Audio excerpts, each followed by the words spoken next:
Hi Cossie, it's Miss Sullivan here from Year 5 and I am here to read you one of your bedtime stories tonight for World Book Day, and I have chosen one of my favourite books for this, and it is called Dogs Don't Do Ballet by Kemp.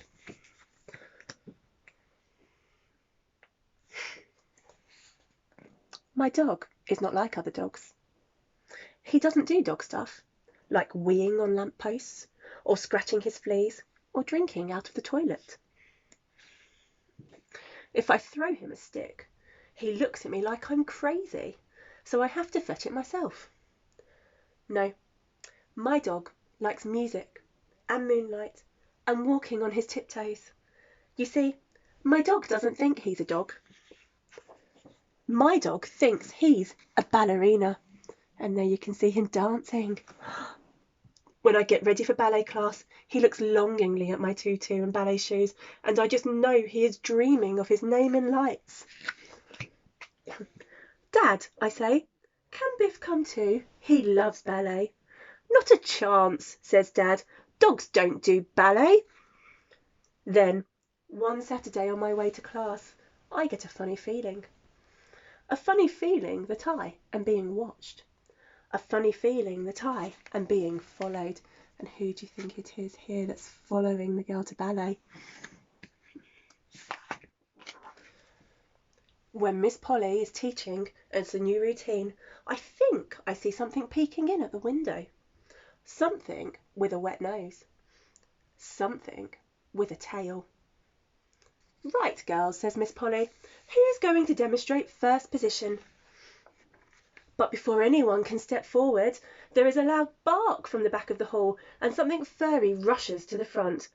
What is this? Asks Miss Polly, peering over her glasses. This, I say, is my dog. Well, take it away at once, says Miss Polly, wrinkling up her nose. Dogs don't do ballet. My poor dog stops wagging his tail and his ears droop down at the ends. And you can see here she is taking Biff back home again. I take my dog home and give him a bowl of doggy donuts, but he won't touch them. He just stays in bed for days and days, and at night he howls at the moon. For my birthday, I get tickets to the Royal Ballet. Can Biff come too? I ask Dad. He loves ballet. My dog pricks up his ears and wags his tail. No, says Dad. If I've told you once, I've told you 1,000 times. Dogs don't do ballet. As we wait for the bus, I think about my poor old dog, all on his own, howling at the moon. Then I get a funny feeling. What do you think that funny feeling might be? A funny feeling that I am being watched. A funny feeling that I am not alone. The ballet is magical. The orchestra plays as the prima ballerina dances and prances, twirls and whirls and skips and... Oh no! She trips! Disaster! Calamity! It's all over, I think. But somebody doesn't think it is over. No, somebody thinks it is just beginning. Somebody with big black eyes. Somebody with pointy ears. Somebody... wearing my tutu? The audience gasps. It's a dog, someone shouts. Dogs don't do ballet. My dog turns bright red and looks at his feet. That's what I've always said, Dad mutters. But then the orchestra starts to play. And my dog dances like no other dog has danced before. Plie, jeté, arabesque, pirouette. He is as light as a sugar plum, as pretty as a fairy. The audience can't believe it. Hooray, I shout. That's my dog.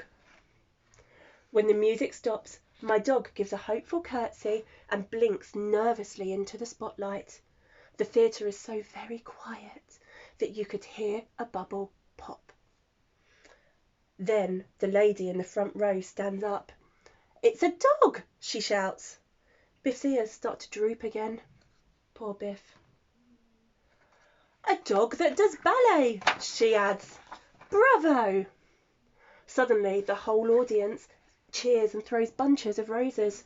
My dog glows pink with happiness. I don't believe it, says Dad, shaking his head. Biff is a ballerina after all. See, I say proudly, ruffling Biff's ears. Dogs do ballet. Bravo, Biff. I hope you've enjoyed that story very much, and have a great night, Cossie.